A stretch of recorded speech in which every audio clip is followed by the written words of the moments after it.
जय हिंद साथियों, घटना चक्र के डिजिटल प्लेटफॉर्म पर आप सभी लोगों का फिर से एक बार स्वागत है। कल के क्लास में हम लोग जितने भी प्रश्न पर चर्चा किए थे उसमें किसी को कोई दिक्कत नहीं है, सारे प्रश्न समझ में आए थे।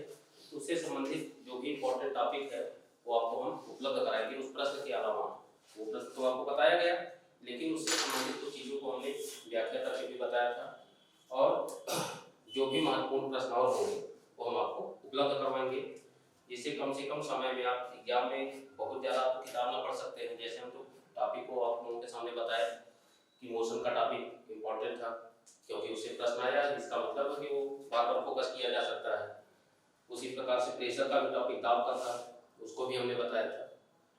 तो अब इसकी संभावना तो बहुत कम रह चुकी है कि आप लोग उसको कमरे पे जाके पूरी किताब को रिवाइज कर सकें या पढ़ सकें या मैटर को निकाल सकें।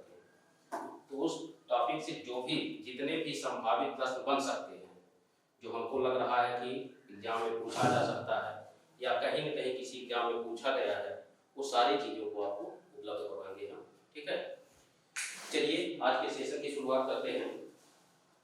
पहला प्रश्न दिया गया है, पहले रिक्त स्थान है, उसके आगे दिया है ऊष्मा का सबसे अच्छा चालक है। तो इसका जवाब आप लोगों में से कोई बताना चाहेगा? चांदी। बिल्कुल सही जवाब है, सभी लोगों का जवाब है चांदी। ठीक है, अब इसी से संबंधित एक चीज और जानिए कि ये जो प्रश्न है किस टॉपिक से पूछा गया है? ये टॉपिक है ऊष्मा। ठीक है, हीट से पूछा गया है। तो एक प्रश्न और तो आपसे पूछा जा सकता है एग्जाम में, यही प्रश्न दूसरे रूप में कैसे आ सकता है? देखिए आपके सामने कि ऊष्मा का सबसे अच्छा चालक चांदी है, क्यों? अर्थात चांदी का कारण आपसे पूछा जा सकता है कि क्यों चांदी ही ऊष्मा का सबसे अच्छा चालक है। इसके पीछे कुछ तो कारण होगा, उस कारण को भी विज्ञान में देखिए ये ऐसा सब्जेक्ट है कि इसमें जो भी प्रश्न आपसे पूछा जाएगा, इसका मतलब कि जो प्रश्न पूछा गया उसका कारण भी आपसे पूछा जा सकता है। जो आपका 10 जनवरी से संभावित पेपर है, तो प्रश्न को जो यहाँ पर पढ़ रहे हैं उससे संबंधित जितने प्रश्न हैं वो सारी चीजों को भी आपको फोकस करना चाहिए, क्योंकि हो सकता है कि ये प्रश्न सीधे हूबहू रिपीट हो जाए, लेकिन एक संभावना ये भी है कि इसी प्रश्न से संबंधित कुछ और टॉपिक उठा के रख दे। कोई भी प्रश्न पूछा जा सकता है, संभावना है कि नहीं भाई? जैसे मान लीजिए आपका परिचय हम ले रहे हैं और आपसे आपका नाम पूछे, आपने अपना नाम बताया, तो एक संभावना तो ये बन ही सकती है कि हम आपका जिला पूछ लें, पिताजी का नाम पूछ लें, या यहाँ पर कहाँ पर रहते हैं, प्रयागराज में किस एरिया में कमरा लेकर रहते हैं, कहाँ से आते हैं, किस चीज की तैयारी करते हैं। ये सारे प्रश्न आपके सामने उपस्थित हो सकते हैं कि नहीं? उसी प्रकार से विज्ञान के हर प्रश्न को आप लोग हमेशा कमरे पर भी अगर पढ़ रहे हैं तो कमरे पर भी जो प्रश्न आप लोग हल करें उसके कारण को जानने का प्रयास जरूर किया करिए, क्योंकि विज्ञान का ये नेचर है कि अगर कोई प्रश्न पूछा गया है उसका कारण अगला मोस्ट इंपॉर्टेंट प्रश्न है कि उसका कारण पूछा जाएगा। ठीक है, तो चलिए इसी पे हम लोग चर्चा करते हैं। कह रहा है कि चांदी, अगर हम यहाँ पर इसको बढ़ा दें, चांदी ऊष्मा का सबसे अच्छा चालक है। ठीक, क्यों? ये नया प्रश्न बन गया कि नहीं आपके सामने कि ऊष्मा का सबसे अच्छा चालक चांदी है, क्यों? तो इसको ध्यान रखिए, चालक और प्रतिरोध, ये दो शब्दावली आपको समझनी है। एक है चालक और दूसरा है प्रतिरोध। ठीक है, तो चालक क्या होता है? चालक ये होता है प्रतिरोध का व्युत्क्रम। ठीक, अर्थात प्रतिरोध का उल्टा क्या होगा? चालक। ठीक, इसका मतलब है कि हम ये भी पूछ सकते हैं प्रतिरोध क्या होता है, तो चालक का व्युत्क्रम होगा कि नहीं? अगर हम ये कहें कि पुरुष का विलोम क्या है? स्त्री, तो स्त्री का विलोम क्या होगा? पुरुष होगा। ठीक है, तो इसका मतलब है कि प्रतिरोध क्या है? तो चालक का विलोम होगा, व्युत्क्रम होगा। क्लियर? तो अब प्रतिरोध को सही परिभाषा इसकी जान लीजिए कि प्रतिरोध होता क्या है। तो प्रतिरोध की जो परिभाषा है, इसकी परिभाषा ये कहता है कि किसी भी चालक पदार्थ में, यदि किसी कोई भी चालक पदार्थ हो और उसमें ऊष्मा या विद्युत दोनों के लिए जानिए, ऊष्मा या विद्युत दोनों अगर प्रवाहित होने का विरोध करें तो उस पदार्थ के उस गुण को हम क्या कहते हैं, प्रतिरोधकता कहते हैं, और ऐसे पदार्थ को हम प्रतिरोधी पदार्थ कहते हैं। ठीक, ये इसकी परिभाषा है। अब इसे एकदम व्यवहारिक उदाहरण से आप लोग समझने का प्रयास करिए। मान लीजिए हम ये कह रहे हैं आपसे कि आप इस मेज को धक्का देके गिरा दीजिए। इस मेज को धक्का देके आपको क्या करना है, गिराना है। लेकिन आप में से ही कुछ लोग उठे और उधर से इसको विरोध करें इसका कि हम गिराने नहीं देंगे, और आप दो लोग उठ रहे हैं, कह रहे हैं कि हम गिराएंगे। तो कब संभव होगा कि आप गिरा पाएंगे? जब वो लोग अपना प्रतिरोध हटा देंगे, अपना बल हटाएंगे, तब आप अपने बल से इसको आसानी से गिरा सकते हैं। होगा कि नहीं ऐसा संभव?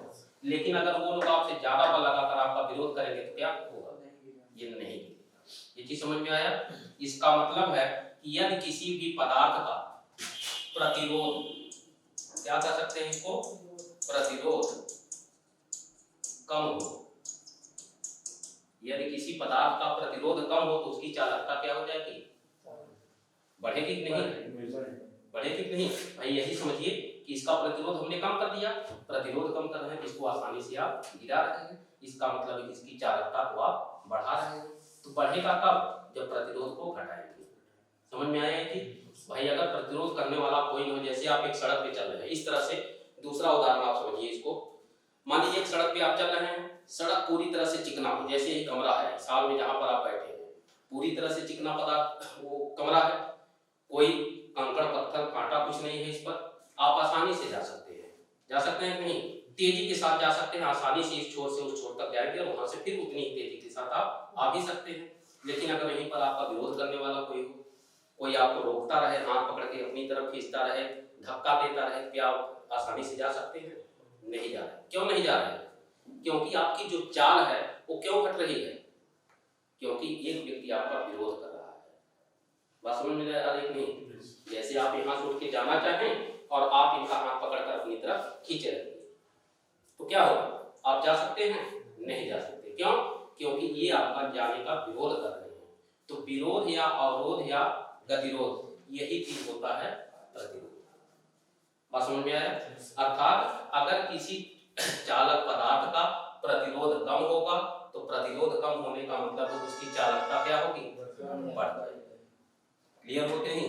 भाई कोई विरोध करने वाला है ही नहीं, और अगर कोई विरोध करने वाला नहीं है, कोई गति अवरोधक नहीं है, कोई ब्रेकर नहीं है, तो ऐसी स्थिति में आप दौड़ते हुए जाएंगे और दौड़ते हुए आएंगे। क्लियर हुआ? कोई दिक्कत समझने में? इसका मतलब है कि अगर ये प्रश्न आपको सॉल्व करना होगा तो क्या लिखेंगे? चांदी ऊष्मा का सबसे अच्छा चालक है। क्यों? इसका उत्तर क्या लिखेंगे?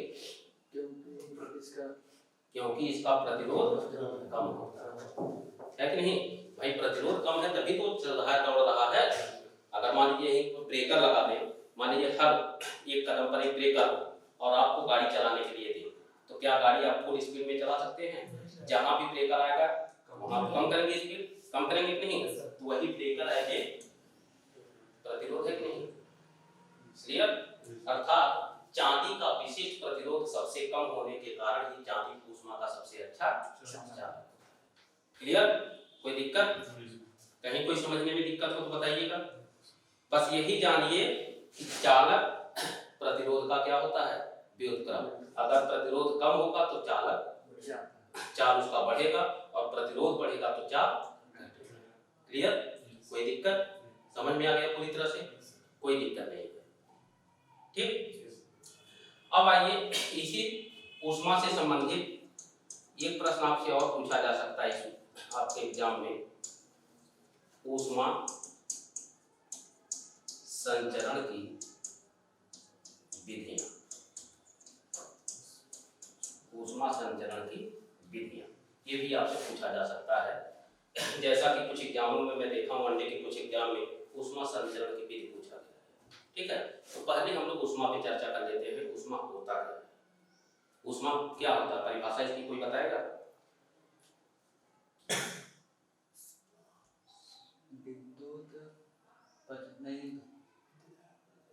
ऊष्मा, बात हम कर रहे हैं ऊष्मा, हीट। देखिए तापमान, या हम केवल बात करें ताप की, ये आप जानते हैं कि अगर कोई गर्म पदार्थ है तो हम कहते हैं उसमें उसका एक तापमान है, ठीक है। तो अब ये ऊष्मा और ताप में संबंध क्या होता है? देखिए, ताप जो होता है स्थिर पदार्थ होता है, ताप जो है टेम्परेचर जो है स्थिर है, ठीक है। इसमें कोई परिवर्तन तब तक नहीं होगा जब तक इस तापमान की जो ऊष्मा है ये निकले या ग्रहण न करे, ठीक है।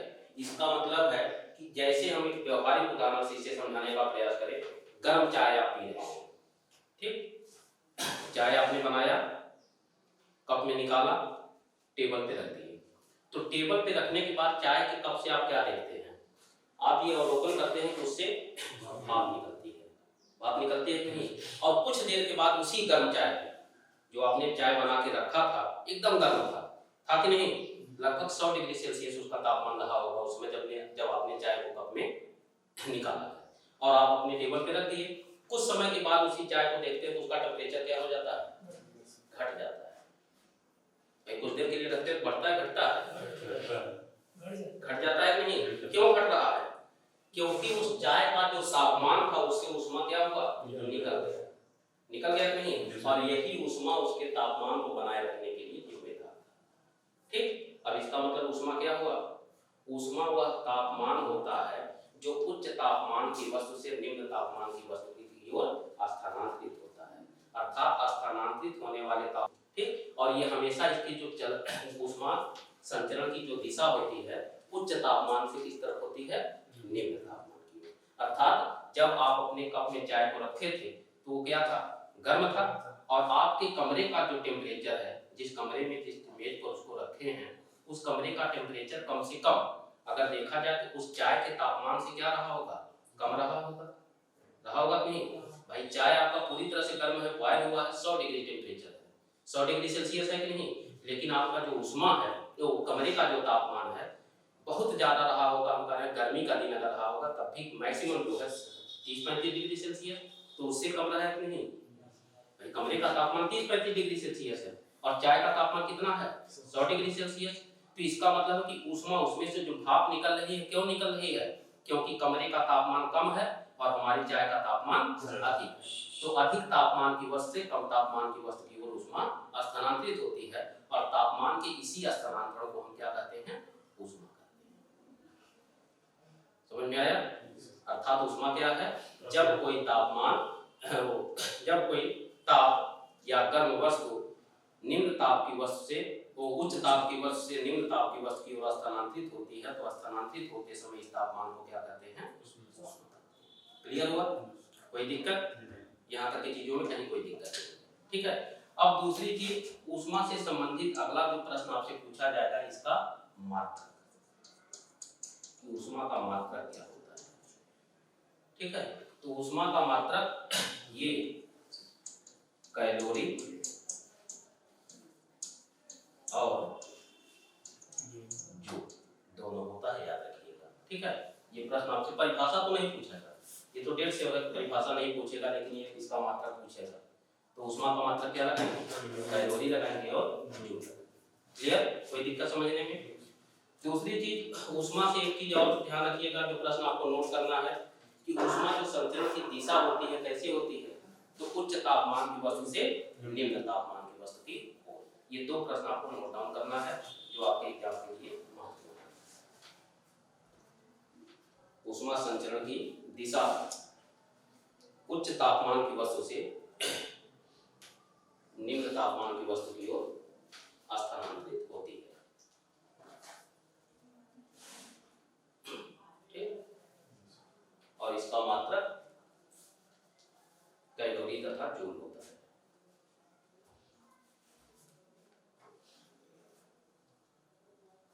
क्लियर? अब देखिए, हम बात कर रहे थे ऊष्मा संचरण की विधियों पर, ये कितनी तरीके से ऊष्मा एक स्थान से दूसरे स्थान तक जाती है, ठीक। तो ऊष्मा संचरण की कुल 3 विधियां हैं, ध्यान रखिएगा। ऊष्मा संचरण की कितनी विधियां होती हैं? 3 विधियां होती हैं। पहली विधि को हम कहते हैं चालन विधि, दूसरे विधि को हम कहते हैं संवहन विधि, और तीसरे विधि को हम कहते हैं विकिरण विधि।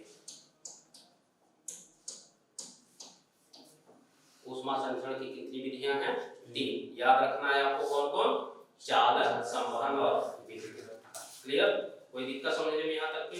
अब देखिए चालन किस में होता है, संवहन किस में होता है और विकिरण कहाँ होता है, ये अगला प्रश्न आपसे पूछा जाएगा। तो चालन विधि देखिए हमेशा ये केवल ठोस पदार्थ को गर्म करता है या ठोस पदार्थ में ऊष्मा स्थानांतरण का माध्यम होता है। ठीक है, जितने ठोस पदार्थ होंगे अगर उसमें एक स्थान से दूसरे स्थान तक ऊष्मा का स्थानांतरण होगा तो किस विधि से होगा? चालन विधि से। ठीक। दूसरा है संवहन विधि। तो संवहन विधि से या तो द्रव पदार्थ गर्म होते हैं या ठंडा होते हैं या गैसीय पदार्थ। ठीक है, तो द्रव में और गैस में ऊष्मा का स्थानांतरण कैसे होता है? संवहन। ठीक है, और विकिरण विधि से ये सूर्य का तापमान पृथ्वी तक आता है। ठीक, क्लियर हुआ? यहां तक की चीजों में कोई दिक्कत? तो ये भी आपसे पूछा जाएगा कि चालन विधि से किसे गर्म या ठंडा किया जा सकता है? चालन विधि ठोस, संवहन विधि से किसे गर्म या ठंडा किया जा सकता है? द्रव और गैस। और सूर्य का तापमान पृथ्वी तक पहुंचने के लिए किस विधि का उपयोग करता है? क्लियर हुआ? यहां तक की चीजों में कोई दिक्कत?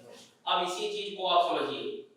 ठीक है, अगला जो प्रश्न आपसे पूछा जाएगा इसी चालन, संवहन और विकिरण, वो अगला प्रश्न आपसे ये पूछा जाएगा कि चालन विधि, संवहन विधि और विकिरण विधि, इन 3 विधियों में किसके संचरण के लिए माध्यम आवश्यक होता है और किसके संचरण के लिए माध्यम आवश्यक नहीं होता। ठीक, माध्यम का मतलब क्या हुआ?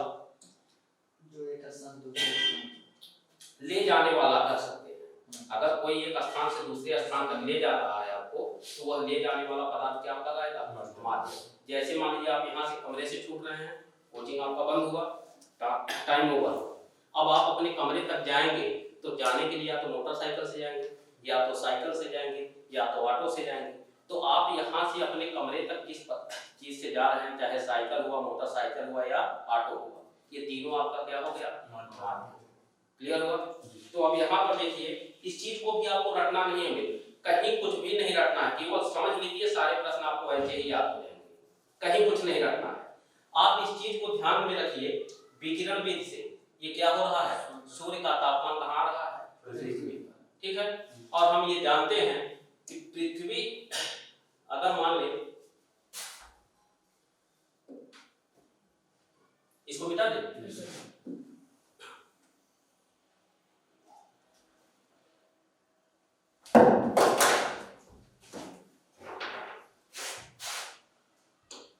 अब इस चीज को देखिए,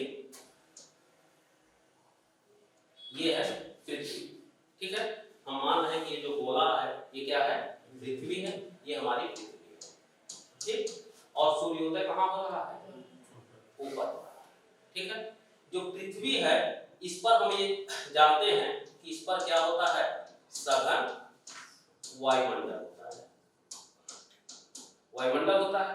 जबकि पृथ्वी के ऊपर और पृथ्वी के नीचे, अर्थात इस गोलाकार आकृति को अगर देखें तो इसके ऊपर और इसके नीचे ये दोनों स्थानें क्या हो रही हैं? ये निर्वात होता है, वैकुंठ। निर्वात का मतलब क्या हुआ?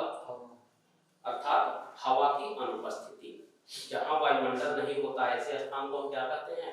निर्वात, वैकुंठ। ठीक, अब हम ये देख रहे हैं कि सूर्योदय के पश्चात जो यहाँ की किरणें हैं, सूर्य की किरणें, ये यहाँ से यहाँ तक का माध्यम कम से कम, इतना तो कम से कम दूरी तय कर रहा है, किसमें? निर्वात में कर रहा है। ठीक, और इसके बाद जब ये आ जा रहा है तो कहाँ आ रहा है? वायुमंडल में आ रहा है।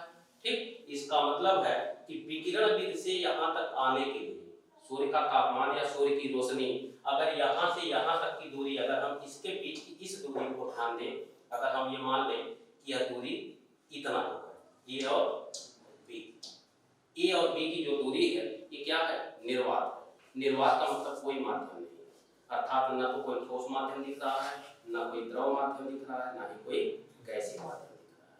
ठीक, माध्यम का तात्पर्य यहाँ पर 3 ही है, कौन कौन? ठोस, द्रव और गैस। तो यहाँ पर कोई ठोस पदार्थ दिख रहा है? नहीं दिखा। द्रव नहीं, जबकि गैस भी नहीं है क्योंकि वायुमंडल भी नहीं है। तो इसका मतलब है कि विकिरण विधि से यहाँ तक के आने के लिए तापमान या सूर्य की किरण को कोई माध्यम मिला है? नहीं मिला। इसके बाद जब वायुमंडल में प्रवेश किया तो माध्यम है, माध्यम है। यहाँ तक तो हम मान रहे कि वायुमंडल में आने के बाद अर्थात पृथ्वी के परिक्षेत्र में आने के बाद उसको वायुमंडल के रूप में एक माध्यम मिल रहा है, लेकिन उसके पहले का यह स्थान क्या हो रहा है, वायुमंडल विहीन है अर्थात माध्यम विहीन है, माध्यम नहीं मिल रहा है ना। क्लियर? क्यों मित्र, आपको दिक्कत समझ में आ रहा है ना? तो इसका मतलब है कि विकिरण विधि में ऊष्मा के संचरण के लिए माध्यम क्या है, अनिवार्य नहीं हो रहा है ना, क्योंकि माध्यम अगर अनिवार्य होता तो निर्वात में इतनी दूर चल नहीं पाता, और जब तक इस माध्यम को पूरा नहीं करेगा, इस दूरी को तय नहीं करता, तब तक यहाँ तक ना आ पाता। पृथ्वी तक आने के लिए इतनी दूरी उसको और तय करना है जहाँ पर कोई माध्यम नहीं है। क्लियर?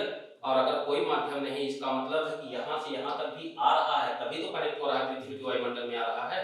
लेकिन अगर ये दूरी इतना तय कर पाता तो क्या होता, जैसे आप एक व्यवहारिक उदाहरण से इसे समझिए कि मान लीजिए वो गेट है, उस गेट के पास एक बाइक खड़ा है जो हमको कमरे तक पहुंचाएगा, ठीक। लेकिन यहाँ से वहां तक जाने के लिए हमको कोई बाइक मिल रहा है, नहीं मिल रहा है।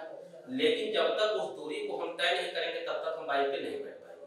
शर्त है कि बाइक हमको लेने के लिए यहाँ नहीं आएगी, हमको यहाँ वहां तक जाना पड़ेगा। और इस दूरी को अगर हम तय कर रहे हैं, इसका मतलब है कि हमको कोई माध्यम नहीं मिला है, और बिना माध्यम के हम इस स्थान से उस स्थान तक पहुंचे। क्लियर? उसके बाद माध्यम हमको मिला। क्लियर हुआ? इसका मतलब है कि सूर्य का प्रकाश पृथ्वी तक आने के लिए या सूर्य का तापमान पृथ्वी तक आने के लिए बिना किसी माध्यम के भी पहुंच रहा है, माध्यम अनिवार्य नहीं है। तो इसे हम दूसरे रूप में क्या कर सकते हैं कि विकिरण विधि में ऊष्मा के संचरण के लिए माध्यम अनिवार्य नहीं। क्लियर हुआ? तो इससे निष्कर्ष आप निकालिए कि चालन विधि और संवहन विधि, इससे अगर ठोस को गर्म किया जा रहा है, द्रव को गर्म किया जा रहा है, गैस को गर्म किया जा रहा है, और ये तीनों कैसे पदार्थ है, माध्यम है कि नहीं, ठोस द्रव गैस क्या है, माध्यम। इसका मतलब चालन विधि और संवहन विधि में ऊष्मा के संचरण के लिए माध्यम अनिवार्य है। क्लियर हो कि नहीं? क्योंकि माध्यम की नहीं होगी, बताया ठोस द्रव और गैस। तो अब आपसे प्रश्न क्या पूछा जाएगा, उस प्रश्न का जवाब आप लोग बताइए कि ऊष्मा संचरण की कुल कितनी विधियां होती हैं? 3। कौन कौन सी?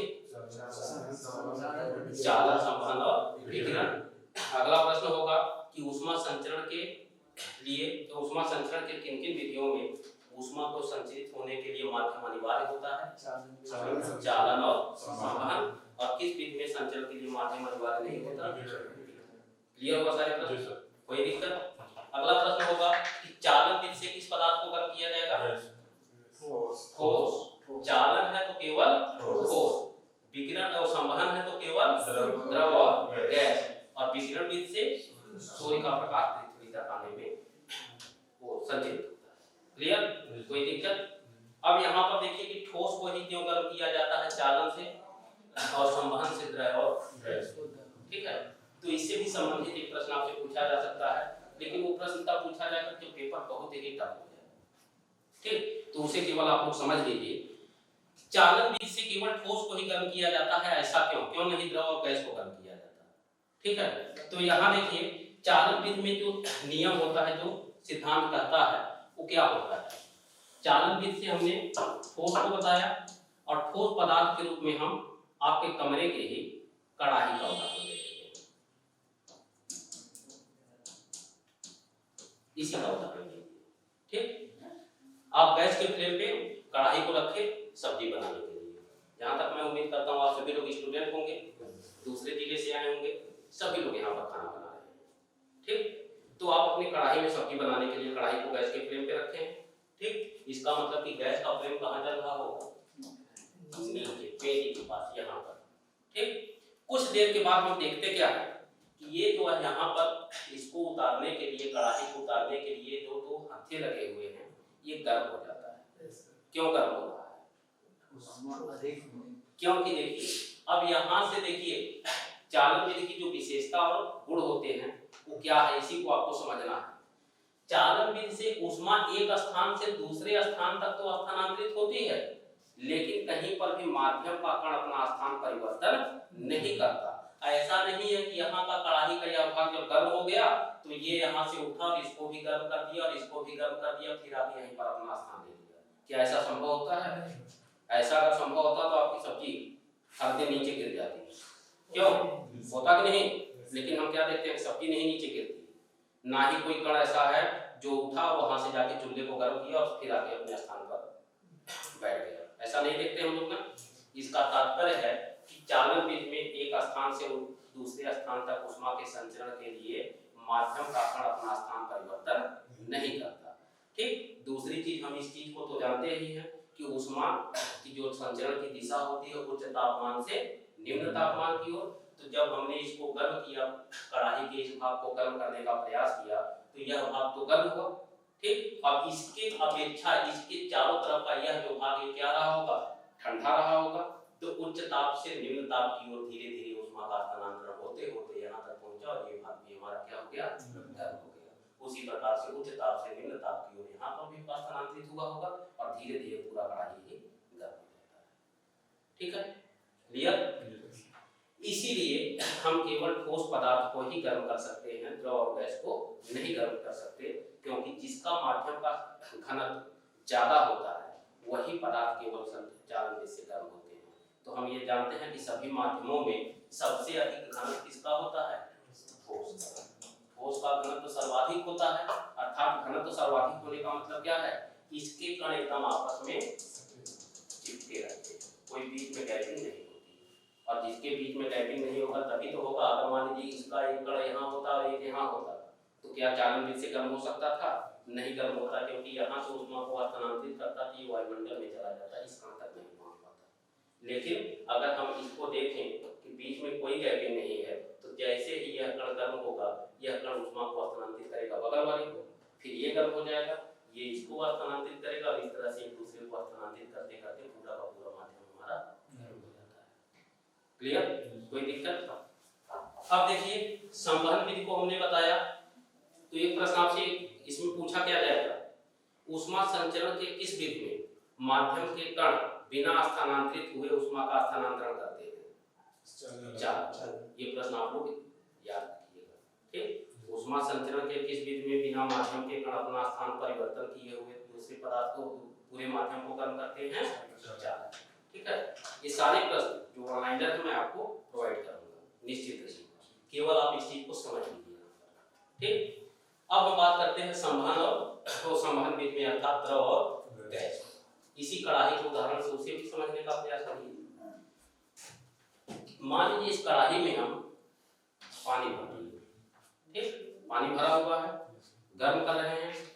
ठीक है, चाय बनाते हैं नहीं हमें, तो चाय बनाते समय कभी कभी, डेली तो नहीं लेकिन कभी कभी वॉच कर लिया करिए, विज्ञान है ये। देखिए जो आज कम से कम पढ़ रहे हैं उसको कल जाके वॉच करिएगा चाय बनाते समय, या शाम को चाय बनाएंगे तो वॉच करिएगा जरूर। आप देखते क्या है कि जैसे ही कढ़ाई ये गर्म हुआ तो कढ़ाई के गर्म होने के बाद जो इसके संपर्क में पानी रहा होगा तो ये धीरे धीरे बूंद बूंद करके क्या होगा, ऊपर की ओर जाएगा, ऊपर बढ़ता है कि नहीं। और हम ये देखते हैं कि ऊपर का पानी कहाँ रहा है, नीचे आता है कि नहीं। क्यों ऐसा होता है, नीचे का पानी ऊपर और ऊपर का पानी नीचे। और एक समय ऐसा आ जाता है कि पूरा का पूरा पानी बुलबुले के रूप में ऊपर ही उठता है, जिसको हम कहते हैं उबाल आना या बॉयल कहते हैं कि नहीं। ऐसा देखिए कब होता है, अब यहाँ से जब ये गर्म हुआ, ठीक, तो हम ये जानते हैं कि गर्म हवा और गर्म पानी ये ठंडा को हल्का होता है, ठंडे की अपेक्षा हल्का होता है ना। तो जब ये हल्का होगा तो कहाँ जाएगा, ऊपर की ओर, जबकि इसकी अपेक्षा ऊपर वाला पानी ठंडा है, भारी हो गया। भारी होने के कारण ये कहाँ आएगा, नीचे इसका स्थान देने के लिए। इस प्रकार से ये भी गर्म होगा, फिर ये भी ऊपर जाएगा और एक समय ऐसा आएगा पूरा का पूरा पानी का तापमान एक बराबर हो जाएगा और ऐसी स्थिति में हमारा पानी उबलने लगता है। ठीक, इसका मतलब है कि संवहन विधि में ऊष्मा के स्थानांतरण के लिए माध्यम का कण अपना स्थान परिवर्तन करते हैं। हो रहा है नहीं भाई, परिवर्तन कर रहे हैं, अर्थात अपनी ऊष्मा को ट्रांसफर नहीं कर रहे हैं बल्कि ऊष्मा लिए और हट गए। जैसे इसको एक उदाहरण से समझिए कि मान लीजिए यहाँ पर एक पूजा हुआ, पूजा के बाद प्रसाद वितरित हो रहा है, लेते हैं नहीं आप लोग प्रसाद हैं। अब पूजा के बाद प्रसाद वितरित हो रहा है, लेकिन वहां पर एक शर्त लगा दिया गया है कि कतार में खड़े हो जाइए और कतार में खड़े होकर एक एक करके आइए, प्रसाद लीजिए, हट जाइए। तो आपने प्रसाद लिया, प्रसाद लेने के बाद आप हट गए, आपका स्थान लेने के लिए दूसरा व्यक्ति है जो जस्ट आपके पीछे है, वो वो भी प्रसाद लिया हट गया। और एक स्थिति ऐसी आ जाती है कि पूरा का पूरा जितने व्यक्ति यहाँ पर प्रसाद लेने के लिए श्रद्धालु खड़े थे, सबके हाथ में प्रसाद आ गया, अर्थात सभी गर्म हो गए। ठीक, तो जब सभी गर्म हो जाते हैं तो पूरा का पूरा पानी उबाल आने लगता है। क्लियर हो गया? तो ये प्रश्न आपसे क्या पूछा जाएगा इसमें कि ऊष्मा संचरण के किस विधि में ऊष्मा संचरित होने के लिए माध्यम का कण अपना स्थान परिवर्तन करते हैं? और यही चीज वायुमंडल में भी होता है। वायुमंडल में भी आप देखते हैं कि जब सूर्य की गर्मी यहाँ से आती है, पृथ्वी को गर्म किया, ठीक, अब पृथ्वी के संपर्क में जो वायुमंडल होता है ये इसके संपर्क में आया, गर्म हुआ, गर्म होने के बाद संवहनी धारा के रूप में कहाँ जाएगी? ऊपर उठेगी, और ऊपर की जो हवा होती है वो क्या होता है? नीचे आती है। इस तरह से ये अपना स्थान छोड़ा और ये अपना स्थान ग्रहण किया। इस तरह से पूरा का पूरा एक संवहनी धारा के रूप में निर्माण हो जाता है पूरा वायुमंडल। ठीक, तो ऊष्मा संचरण के किस विधि में ऊष्मा के स्थान परिवर्तन के लिए माध्यम का कण अपना स्थान परिवर्तन करते हैं? संवहन। और किसमें माध्यम का कण अपना स्थान परिवर्तन नहीं करता? क्लियर हुआ? दूसरा तीसरा प्रश्न लास्ट यही पूछा जाएगा कि सूर्य की किरणें या सूर्य का तापमान पृथ्वी तक किस माध्यम से पहुंचती हैं?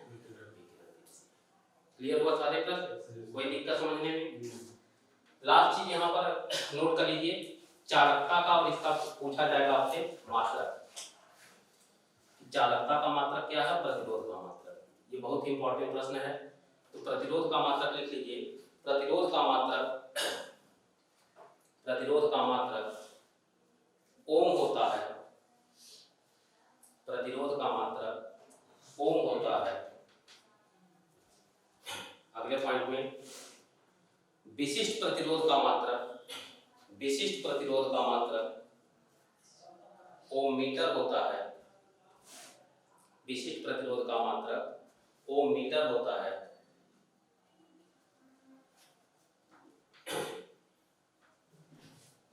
तीसरा, विशिष्ट प्रतिरोध का मात्रक ओम मीटर होता है। तीसरा, चालकता का मात्रक मोह होता है। मोह या महो लिख सकते हैं, मोह या महो होता है।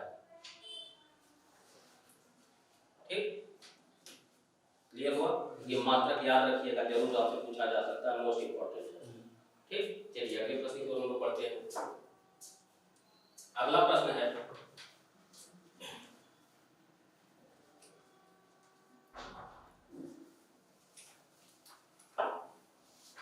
अगले प्रश्न को ध्यान दीजिए। अगला प्रश्न यह गया है, जब किडनी सही तरीके से काम करना बंद कर देती है तो अपशिष्ट उत्पादों और खून से अतिरिक्त द्रव को निकालने की प्रक्रिया को क्या कहा जाता है? डायलिसिस कहा जाता है। बहुत सही जवाब है आप लोगों का। तो देखिए, डायलिसिस की प्रक्रिया के द्वारा ही कब होता है डायलिसिस की प्रक्रिया? जब किडनी काम करना बंद कर दे या सुचारू ढंग से काम न करे। तो ऐसी स्थिति में एक चीज जानते रहिए, प्रश्न आपसे दूसरा प्रश्न यही पूछा जाएगा कि मनुष्य के शरीर में पूरा रक्त किसके माध्यम से शुद्ध किया जाता है? तो शुद्ध किसके माध्यम से होता है? किडनी के माध्यम से। ठीक, अर्थात गुर्दा या वृक्क के माध्यम से। अंग्रेजी में उसको किडनी कहते हैं और हिंदी में गुर्दा या वृक्क कहते हैं। ठीक है, तो देखिए होता क्या है कि जब हम भोजन करते हैं, श्वसन करते हैं, पाचन क्रिया होती है। ठीक, तो पाचन क्रिया के पश्चात जो भी पदार्थ हम भोजन करते हैं, उस भोज्य पदार्थ से जो पाचन की क्रिया के पश्चात कुछ अपशिष्ट पदार्थ बनते हैं, जिनको हम कहते हैं नाइट्रोजनी पदार्थ। नाइट्रोजनी पदार्थ। अब इसके अंतर्गत अमोनिया, यूरिया, ये सारे पदार्थ आते हैं। अमोनिया, यूरिया, ठीक है। तो इसको देखिए, अगर हमारे ब्लड में रहा तो हमारा ब्लड अशुद्ध रहेगा, हम इन्फेक्टेड हो सकते हैं, बीमार हो सकते हैं। अगर ये नाइट्रोजनी पदार्थ हमारे शरीर के अंदर हमारे ब्लड में बना रहा तो हमको क्या करेगा? बीमार करेगा। तो किडनी के माध्यम से पूरा का पूरा ब्लड क्या होता है? फिल्टर होता है वहाँ पर। ठीक है, ये फिल्टर की क्रिया करती है। अर्थात जैसे आरओ प्लांट आप लोग देखते हैं ना, आरओ प्लांट में क्या होता है, जब हम पानी उसमें से डालते हैं तो जो इसमें से खनिज पदार्थ हैं जो जिसके कारण लवणता बढ़ती है, जैसे सोडियम क्लोराइड हुआ, मैग्नीशियम क्लोराइड हुआ, ठीक है, कैल्शियम सल्फेट हुआ, ये सब क्या होते हैं, ये हमारे जल को कठोर बनाते हैं और खारा बनाते हैं।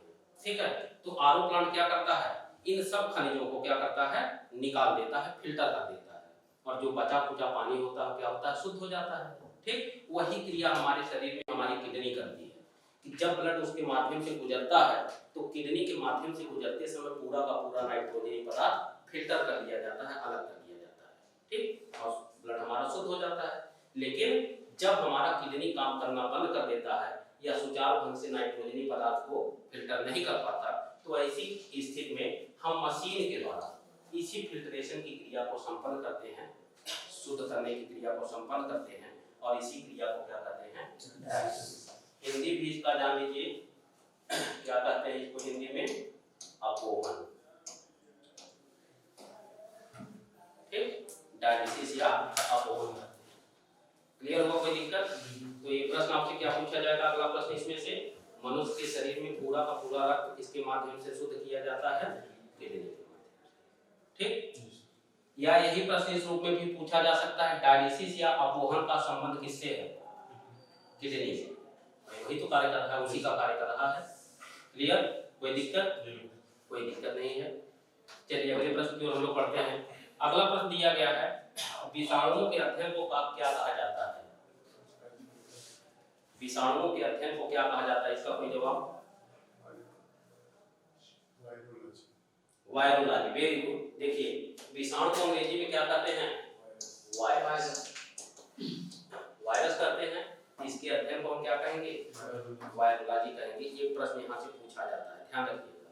जो विज्ञान के अलग अलग ब्रांच हैं, शाखाएं हैं, उससे एक प्रश्न आपसे पूछा जा सकता है। ठीक, जैसे जीवाणुओं के अध्ययन को क्या कहते हैं, ये तो विषाणु का अध्ययन है वायरोलॉजी। जीवाणुओं के अध्ययन को क्या कहते हैं, बैक्टीरियोलॉजी।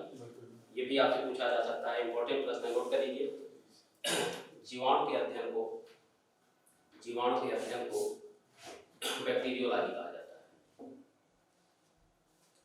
ठीक, दूसरी चीज यहाँ से भी ध्यान रखिएगा, बायोलॉजी, इसके अंतर्गत किसका अध्ययन किया जाता है, समस्त जीवों का, समस्त जीवों का।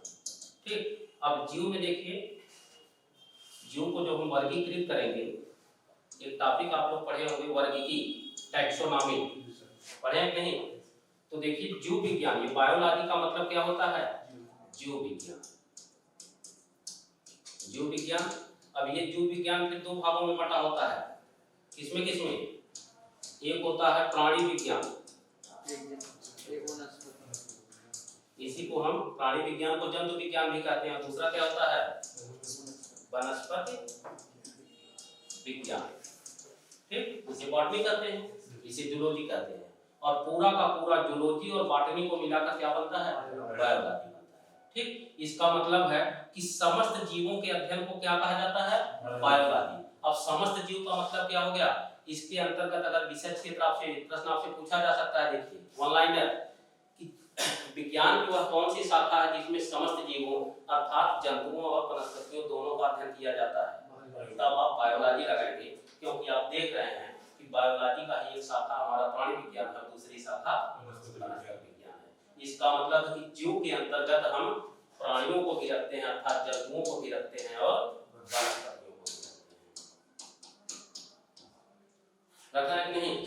क्योंकि जीव, ये जंतुओं में भी जीव पाया जाता है, प्राण पाया जाता है, और वनस्पतियों में भी प्राण पाया जाता है। तो जीवधारी का मतलब क्या हो गया, जंतु और वनस्पति दोनों। ध्यान रखिएगा, जीवधारी का मतलब केवल जंतु नहीं होता, जीवधारी का मतलब जंतु और वनस्पति दोनों आते हैं। ठीक, तो जीव विज्ञान के अध्ययन विषय का, जीव विज्ञान के अंतर्गत किसका अध्ययन किया जाता है, जंतुओं का और वनस्पतियों का। अब अगर केवल प्रश्न पूछे कि प्राणी विज्ञान या जंतु विज्ञान में किसका अध्ययन करते हैं, तब जंतुओं का, और वनस्पति विज्ञान में किसका अध्ययन करते हैं, क्लियर? कोई दिक्कत इसमें समझने में? एकदम क्लियर कॉन्सेप्ट है। दूसरी चीज देखिए, बायोलॉजी के जनक आपसे पूछा जा सकता है, जंतु विज्ञान के जनक पूछा जा सकता है, और वनस्पति विज्ञान का जनक पूछा जा सकता है। ठीक, तो जीव विज्ञान के पिता या जनक कौन है, अरस्तु, वेरी गुड। प्राणी विज्ञान के पिता, इनके भी अरस्तु हैं। और वनस्पति विज्ञान के पिता थियोक्रेटस। क्लियर? जिसको इस समय बोल रहा है वो नोट कर लेंगे, या तो हम तो नोट करके देंगे ही आपको। ठीक है? तो जीव विज्ञान और प्राणी विज्ञान इस दोनों के जनक या पिता कौन हुए? अरस्तु हुए। जबकि वनस्पति विज्ञान के पिता कौन हुए? थियोक्रेटस। ठीक है? दूसरी चीज यहाँ पर देखिए पैडोलॉजी लिखा है। पैडोलॉजी में किसका अध्ययन किया जा सकता है? हो सकता है पैडोलॉजी ही आपसे पूछ ले। तो पैडोलॉजी किससे संबंधित विज्ञान है? ये है मृदा या मिट्टी। मृदा या मिट्टी का अध्ययन किया जाता है। ठीक? और पैथोलॉजी के अंतर्गत किसका अध्ययन किया जाता है? जो खून से रोग होता है। केवल खून से ही नहीं, मनुष्य के शरीर के संबंध विकार या रोग का अध्ययन किया जाता है। ठीक? अगर हम पैथोलॉजी में जाते हैं ब्लड टेस्ट कराने, तो इसका मतलब क्या है कि किसी रोग की जानकारी लेने जाते हैं ना, हम ब्लड टेस्ट कब कराते हैं? हो सकता है हमको कोई भी रोग हो, ठीक, उसी रोग की जानकारी के लिए हम लेते हैं। ठीक है? तो इसका मतलब कि पैथोलॉजी के अंतर्गत किसका अध्ययन किया जाएगा? मनुष्य के रोगों का या मनुष्य के शरीर से संबंधित विकारों। क्लियर? तो पैथोलॉजी हो गया मनुष्य से संबंधित विकारों या रोगों का, पैडोलॉजी मृदा या मिट्टी का, बायोलॉजी समस्त जीवों का, और वायरोलॉजी सभी समूह का। ठीक? विषाणु के जनक या खोजकर्ता कौन है? विषाणु। हाँ बताइए। विषाणु मतलब वायरस के खोजकर्ता। ऑप्शन दीजिए। ऑप्शन चलिए, जो न जानते हो उसको नोट कर लीजिए। इवानोवस्की है विषाणु के खोजकर्ता, इवानोवस्की। ये सब आपके प्रश्न इंपॉर्टेंट प्रश्न है, ध्यान रखिएगा इंपॉर्टेंट। ये परीक्षा में हो सकता है 10 जनवरी को ये सारे प्रश्न आपको मिल जाए। इवानोवस्की, ठीक, विषाणु के खोजकर्ता इवानोवस्की। और बैक्टीरिया या जीवाणु के खोजकर्ता कौन है? Antony von Leeuwenhoek. जीवाणु के खोजकर्ता कौन है? Antony von Leeuwenhoek. दो लोग हैं सर? नहीं, एक ही नाम है, Antony von Leeuwenhoek. Antony von Leeuwenhoek. ठीक, एक ही व्यक्ति का नाम है। ठीक, तो ये सारे प्रश्न आपके एग्जाम में बहुत ही महत्वपूर्ण है। इसको जितना मैं नोट करवा रहा हूँ यहाँ, या इसके बाद जो मैं यहाँ छूट गया आप लोगों को नोट करने से, वो सारी बात आपको। ठीक, लास्ट प्रश्न की तो देख लेते हैं हम लोग। ब्लैंक स्थान दिया गया है और पूछ रहा है किसके कारण खसरा की बीमारी होती है? तो खसरा की बीमारी किसके कारण होती है? वायरस के कारण, अर्थात विषाणु के कारण। ठीक, दूसरा प्रश्न इसी से ध्यान रखिएगा। ये प्रश्न इसका मतलब है कि आपका जो टॉपिक है रोग, डिजीज, ये बहुत ही इंपॉर्टेंट टॉपिक है। इससे संबंधित देखिए कितने टाइप के प्रश्न आपसे बन सकते हैं। एक प्रश्न रोग का कारक, कारक का मतलब किसके कारण हो रहा है। अब वो कारक में बैक्टीरिया भी हो सकता है, वायरस भी हो सकता है, कवक भी हो सकता है, प्रोटोजोआ भी हो सकता है। ठीक, दूसरा प्रभावित अंग। ठीक, किस रोग से कौन सा अंग प्रभावित होता है, ये भी प्रश्न पूछा जा सकता है। और तीसरा क्या पूछा जाएगा आपसे? तीसरा प्रश्न टीके के खोजकर्ता। ठीक, तो ये सारे प्रश्न यहीं से कल के क्लास में यहीं से मैं आपको कौन सा रोग बैक्टीरिया से होता है, कौन जीवाणु से होता है, वायरस से होता है, कौन कवक से होता है, कौन प्रोटोजोआ से होता है, किस रोग में कौन सा अंग प्रभावित होता है और किस टीके के खोजकर्ता कौन है। ठीक, ये सारी चीजों पर यहीं से कल क्लास में चर्चा करेंगे। आज के क्लास में किसी को कोई दिक्कत? सारे प्रश्न समझ में आ गए? ठीक है, तो कल इससे संबंधित जितने भी प्रश्न आपसे बन सकते हैं रोग से संबंधित, ये पूरा का पूरा टॉपिक।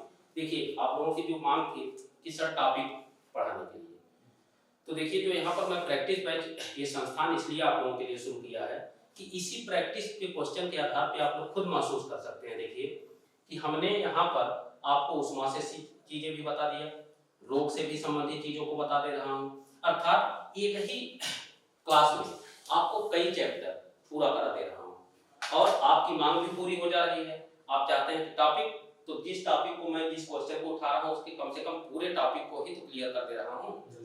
तो आपकी तो वही मांग है टॉपिक, तो आप प्रश्न के माध्यम से टॉपिक ही तो पा रहे हैं।